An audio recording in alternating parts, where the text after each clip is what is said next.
काँग्रेस प्रवक्ते अतुल लोंढेंना जीवे मारण्याची धमकी आलेली आहे। नागपूरच्या नंदनवन पोलीस ठाण्यात या संदर्भात तक्रार दाखल करण्यात आली आहे। काँग्रेसचे प्रवक्ते अतुल लोंढे यांना जीवे मारण्याची धमकी आली, त्यानंतर पोलीस स्थानकामध्ये या प्रकरणी तक्रार नोंद करण्यात आलेली आहे। पोलीस या प्रकरणी आता तपास करतायत।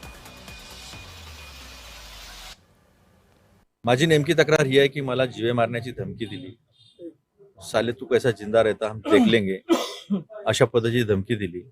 अशा अनेक वेळा याच्यापूर्वी सुद्धा एखाद्या विषयावरून काही झालं असेल, आपण चर्चा झाली, चर्चेनंतर विरोधाचा आपण विचार मांडला असेल, सत्य परिस्थिती मांडली असेल, फॅक्ट सहित मांडली असेल, आपल्या तर कल्पना मी फॅक्टवरच बोलत असतो।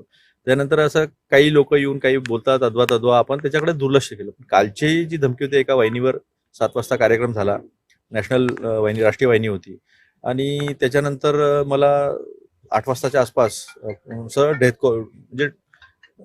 डेथ कॉल आला, म्हणजे तुमको खत्म कर देंगे, डेथ थ्रेट होता तो।